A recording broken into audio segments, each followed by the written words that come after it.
بسم الله الرحمن الرحيم الحمد لله والصلاة والسلام على رسول الله محمد صلى الله عليه وسلم أما بعد ولا ليال waxaan maanta usoo galay halkan inaan xoogaa yar kelmadir ka iraahdo mana jecla in waqti badan aan ka qaado marka waxaan ka hadlayaa xoogaha arrimo ku saabsan xagga nabadda ama ereyga af carbeedka lagu yiraahdo assalaam haddaba haddii aan u guda galo aan doonay inaan ku dheeraado kol xaaladda dalku sidan oo kale ay maraysay oo aanay ka duwaneyn sidan oo kale ayaa wargeyskii dalka ee ka soo bixi jiray magaalada muqdisho ee ku hadli jiray magaca xukuumadda gaar ahaan xukuumaddii madaxweyne cali mahdi maxamed ayaa waxaan ku qoray wargeyskaasi qormo halku dhigeedu uu ahaa deegaanka nabad ha loo daayo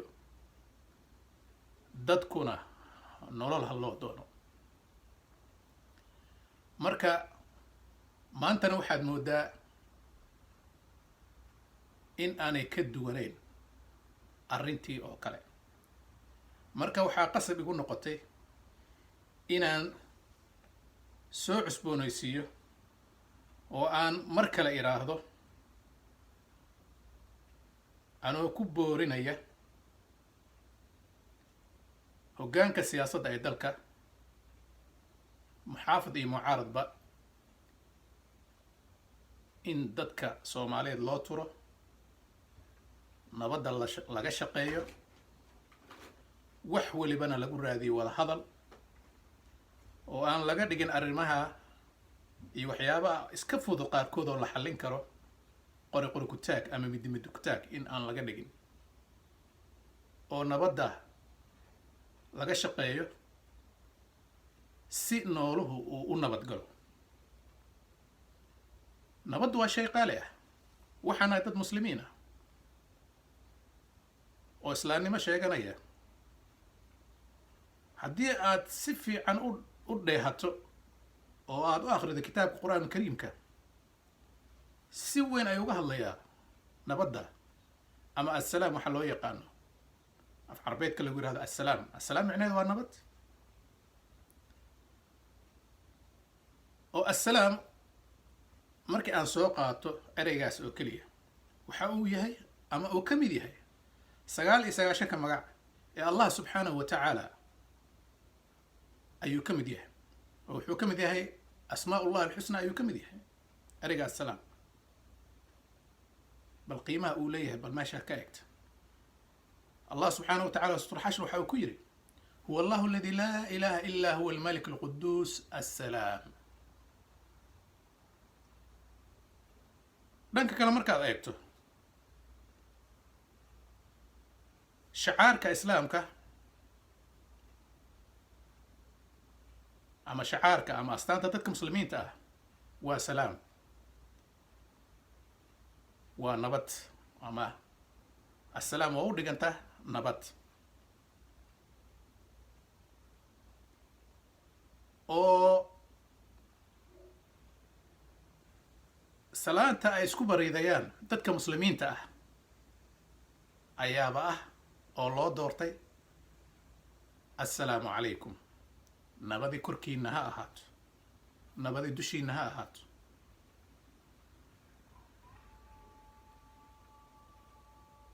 haddii aan si kale u dhigno oo aan u guda galno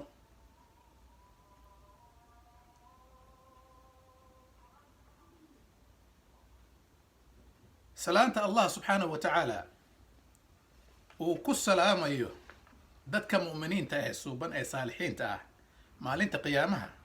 waa salaam wa tahiyyatuhum yawma yalqawnahu salaamun oo xarbun lama dhihin maalinta Allah subhanahu wa ta'ala dadka mu'miniinta ee saalixiinta ee suuban uu la kulmayo salaanta uu ku salaamayo waa assalaamu calaykum sidoo kale waxaad ogaataa in habeenka laylatul qadar ee allah subxaanahu wa tacaala uu soo dejiyey kitaabkiisa qur-aan kariimka ee baytulmacmuur laga soo qaaday samaa udunya loo soo dejiyey ee malaa'igta allah subxaanahu wa tacaala habeenkaas ay soo degayso oo addoommada allah subxaanahu wa tacaala ay la kulmayaan hadiyadda ay u sidaan maxay tahay waa salaamu calaykum ina anzalnahu fi laylati lqadr wama adraaka ma laylatu lqadr laylatu lqadr khayru min alfi shahr تنزل الملائكة والروح فيها بإذن ربي من كل أمر سلام هي حتى مطلع الفجر marka walaalayaal waa inaad arrinta ka eegtaan dhinaca dastuurkeenna islaamiga inaad ka eegtaan oo aad markaasi qof waliba muslim ah ee soomaaliyeed uu ku talagalaa in haddii uu ka wacdo dastuurka allah subxaanahu wa tacala uu noo soo dejiyay inuu dambaabayo bal eeg sidoo kale qur-aankeena kariimka sida uu noogu boorinayo nabadda uu noogu boorinayo muslimiinta marka ay galaan jannada allah subxaanahu wa tacaala waa kuwa ilaahay uu waafajiyay jannadiisa ayaa waxaa la yidhi malaa'igta waxay uga soo gelaysaa albaab kasta markay uga soo galaan malaa'igta mu'miniintaasi waxa ay ku salaamayaan salaamun calaykum nabadi korkiina ha ahaato waad barwaaqowdeen waad guulaysateen ilaahay uu idin nimceeyey beerihii jannaadka ayaad dhex fadhidaan maanta waxay leeyihiin markaa salaamun calaykum nabadi dushiina ha ahaato والملائكة يدخلون عليهم من كل باب واتن آيات القرآن الكريم كأي لا يضحي والملائكة ملائكة يدخلون وقسوا كلي عليهم من كل باب الباب كسته ومحي كلي سلام عليكم نبذي كركينات سيدو كلي مسلمين تا أما الروح مسلم كمركو لكل مو روح مسلم ككلاي أما قبل مسلم هذا مركي لكل أنتو قبل مسلم هذا كلاي أما يقف مسلم مركي لكل أنتو جنة الإحدى إذا أيان كان لنا محي يسكو سلامين وحي يسكو سلامين وكله سلام السلام عليكم أي اسكو سلام أيان لا يسمعون فيها لغوا ولا تأثيما إلا قيلا سلاما سلاما قبدي قفك مسلم كأمرك وكب حي صلاة قيبها وقدم بيس أمرك وقارو صدح جير أيو كل واقيا أريقا السلام ومد وقور رئيس وحايتها مركو التحياتك بالله التحيات والمباركات والصلوات الطيبات لله السلام عليك أيها النبي السلام نبات عليك تشهد أهات أيها النبي نبي قانو محمد أها صلوات الله وسلامه عليه مركز سلام تاس وحي كسو عتا وميدك وواده وحي كسو عتا حبيب كين محمد أها قائد كين نوها قائد كمسلمين تا أي كسو عتا ميد اللباد الله يظهر مركز صلاتك بحيث وحي تاي السلام علينا وعلى عباد الله الصالحين نبض كوركينا أهات أنك إيوه الدوم الله يسوبا السلام نبض علينا دوشا نذا هاتو وعلى عباد الله الصالحين دوم السوبا دوشو ذا متى صدحان نوحي تاي مركات لما يسوء تحياتك وإنك حميد مجيد أدقادو يا وح الله إذا السلام عليكم ورحمة الله وبركاته ومركات سلام نقصنا يسوء السلام عليكم ورحمة الله وبركاته وميدك تاي بالحداء وطاني يكو سعتا عد الله عد أي كسر قويسو أي كو سعتا أما يقصيسو مركا ولا ليال ما دام أرجع السلام الله سبحانه وتعالى سداسي أقيمي وقع سرمري وحولي بقى مركا ما أنو إن عندنا أنه مركا wax aanay danta u ahayn dadka in laga shaqeeyo maaha wax ka duwan nabadda ummadda Soomaaliyeedna waa lagu yaqaanaa firfircooni hawlkarnimo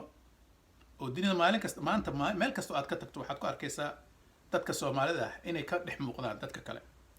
bari Kenya loo qaxay oo 1991kii loo qaxay ayaa waxaa jira idada Kenya lagu soo qoray waliba muxuu ahaa wargeyska la yiraahdo National